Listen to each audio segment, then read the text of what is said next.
والله دې وبخي اوس مړ دی د دې ګجرانو صدر او هغه ما ته ډېر ښه فنکار وم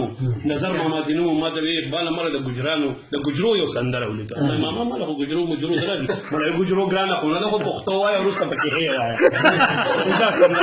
هغه له ما یو سندره ولیکله چې په سرو ګمبرو دې د تورو زلفو جال ہے په سرو ګمبرو دې د تورو زلفو جال ہے په سر دې زرین شال ہے په زنه دې خالونه په لویه لار کې دې پرتالې ته میرے ګل التلې والے تیرې دادا کا کیا مجال ہے مې بې ځایه لاس اچول مینه کې وبارې نو په سر دې ما پکې ځان خو دې خوا جوړ کړم دونه غرور مه کوه کولې زه په تکوړې مه تکوړې مخکې د وریجو د چنګوړې او د کشمالو کټوۍ دې پورته په دیوالې نو په سر دې زرین شال ہے په زنه دې خالونه اور بل دې بیا ببر ہے مټکې راواخله مازدیګر یې کرو تاجي خالي ګذر خوارې جنګ دې په دې دن پسې لیواله په سر دې زرین شال ہے په زنه دې خالونه نو هغه زوی ته آواز کوي غلام جان آپ دیکھو کہنا کہ چاول خانے میں ډالو مهمان تیار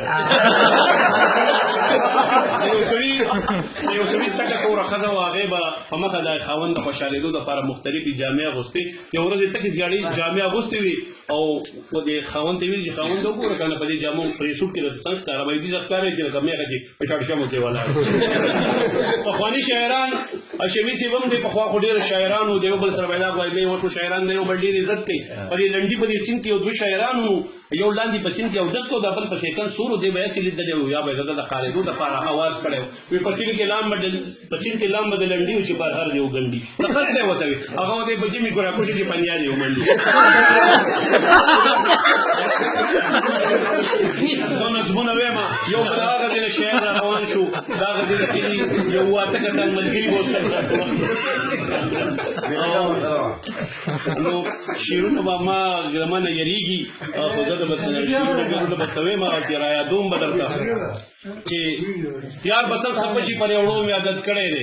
یار بسنګ خفه شي پر یوړو مې عادت کړی دی او یخل ته د کوچو په پیوړو مې عادت کړی دی او ماله چې په نیمه نیمه شپه په یو مسکال راځي نو دا په سواتو وریجو په غوړو مې عادت کړی دی او هر مازدیګر دی چې د بټخیري په چکر راځي نو دا د څښا ماما په کوړو مې عادت کړی دی او خدای ګو اقبال جان د چا پلار به رانه بیل نه کې ښکلی د چترال په سرو مڼو مې عادت کړی دی زخمي صاحب وختي یو نظم وویل نو داسې یو نظم زما مو چې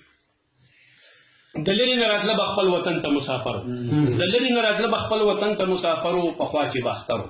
درې ورځې به مخکې خویان درونو راوستلې دې ورځې د ډېرې به هغه خوشحالېدلې نکریزې به یې په خپو په لاسونو لګولې او سندرو کې ستایل به چیناران چینه ګودرونو پخوا چې به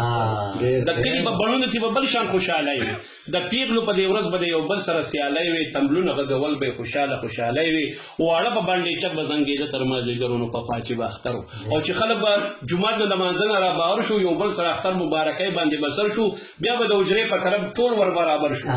په خوله به شو یو بل سره کوو به مرورونو پخوا چې به اختر د کلي په حجرو کې بلنې به کېدلې هر چا به د خپل خپل کور نه وریجې راویستلې چاپېره په زکو باندې به پنډې جوړېدلې د مینې محبت ساجیبه غونته منظرونو پخوا چې به اختر و په ورځ د لوی اختر به هم څه دارنګې کېدله هر کور ته ډمامه به کسبګرو غږوله هر چا په خوشحالۍ به روپۍ نیمه ورکوله خوارانو غریبانو ته د هر چا کوله ورونو پخوا چې به اختر اوس د اختر او د شو قدر نشته پته دا خلک شول ولې داسې ډېر بې محبته که سوچ وکړي نن هر سړی سم ستا دی د دولته خو ماحول هغسې نشته اقبال جانه خوندور پخوا چې به اختر او په شین موټر کې ګرځي په مزو باندې سر دی زمونږ یمینې زمونږ د زغمه څه خبر دی په ورځ کې لس اته ګنټې لوډ شیډینګ په مونږ کېږي واړه واړه بچي په سلګو سلګو جړېږي ماشي او مچانې په غوږونو کې بندېږي نو دا سخته خو به مونږ دا سعید کې څه خبرېږي ځان ته لګولی په کور کې جرنیټر دی نو زمونږ یمینې دته څه تکلیف دی که وړه ګران او که ارزان شي 15 روپۍ سیل که به بټکې لګي ګوپیان شي د لسو نه 12 کرایه ده توتکان شي او د ولدې نه کمړه دا ټول د کلي غریبان شي الله به نور پیدا کړي په دې څه به سره دی دی به هم سبا راځي زمونږ نه به ووټ غواړي ګرځي په کوڅو کې به په شانتې د غوباړي نه زه به ورته وایم چې زه مه چینګوه داړې ستا د لاسه خانه مې زړګی پرهر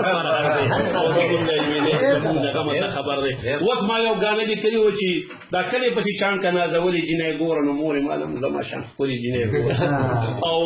دا ون چې پخولی شي شوملې چې ښه چاربلې شي ولاړه پاخور دغه چرګی غوا چې لوشلې شي تندور لمبه کولی شي ډوډۍ چې پخولی شي نو دنګه چې وي سروه شان ختلې جینۍ ګوره مورې مالم زما شان ښکلې جینۍ ګوره او سرې نازکې شونډې مې یخنۍ نه رپېدې واورې ورېدې په کلي واورې ورېدې کوټې را څڅېدلې چرګی ټوله لمده وه ډیوه کې باتې برې سړی ورته ډیوټ د پاسه مړه وه شونټۍ وې تکې شنې مې راکې کله بلېدې واورې ورېدې پکې واورې ورېدې او د مخکې نه زمونږ په کوټه کې ګوړګي مات وو زه به جړېدم نه چې دا قسم حالات وو ناوې د چلې شاته په شړ شړ را بهېدې واورې ورېدې پتلې واورې ورېدې او سیلۍ و د باران سره اسمان هم پړقېدلو غولې د یخنۍ نه به ما سم بوږنېدلو ستا ګوتې اقبال جانه په ما یخې لګېدې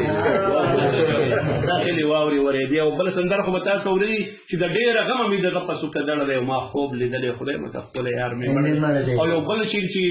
ما ورته تیره ټوله ورځ کړه په ولاړې لاړې کډې لاړې وطن ته د کوچیانو کډې خپلې بارولې خولې په مخې بهېدلې نازکې شونډې وې د غمه تراړې تراړې لاړې کډې لاړې وطن ته د کوچیانو په کنډوګي باندې پناه شوه لیلا مې لاړه په هوا شوه ملګرو ونښتې زما مرۍ کې لاړې لاړې کډې لاړې وطن ته د کوچیانو په تلو کې وي اقبال جانه بیا به راځم درد جانانه کله چې سرې شي ملاکنډ د سره مماڼې لاړې کډې لاړې وطن ته د کوچیانو زموږ په دې کلي کې د یو ټلټي سټور جوړ شوی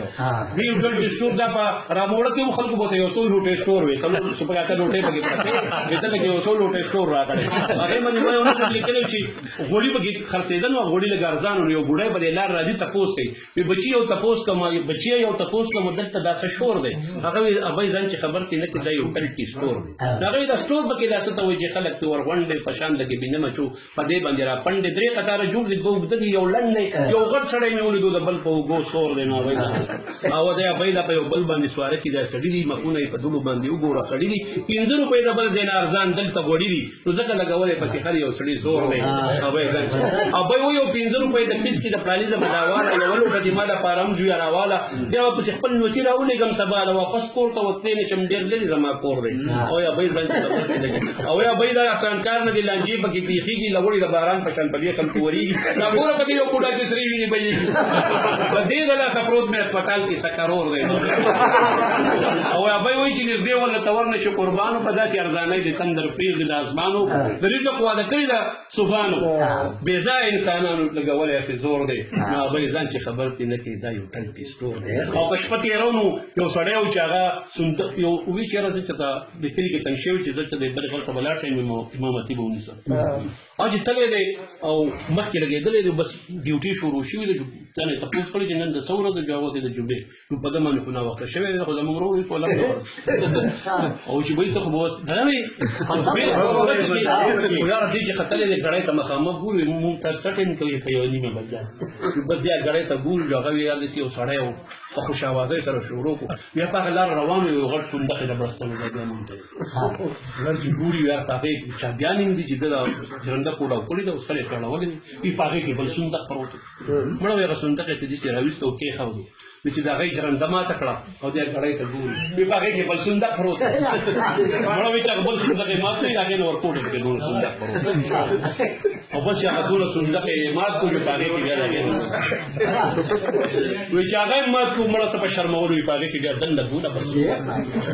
مړه هغه بل صندوق یې مات کړي په هغې کې د هغې نه ورکوټ یې وي هغه یې مات هغه یې مات کړو دا صندوقونه ځای په دې ماتوئ په اخره کې دونه صندوق او هغه دونه صندوق چې مات وي د ماچس نه یې ډکې ورپسې ورکوټ یې صندوق وي هغه یې وایي چې دا ما فران کړی پرېږدم دې نه چې هغه یې مات کړی په هغې کې دونه کچ صندوق مړه جاکټ صندوق یې مات کړی په هغې کې کچ د هغې نه بل ورکوټ هغه ټیم ته چې ګورو ټیم برابرېدو ولري چې هغه دونه صندوق یې مات کړی دی په هغې کې یو پرچه پرته وه چې بلې وخت شوی دی الله خوشحاله کړه الله مه خرابوه الله درته ډېر ژوند درکړه ډي سي وي معافي غواړو زمونږ د ډي سي پي صاحب د اورېدلو د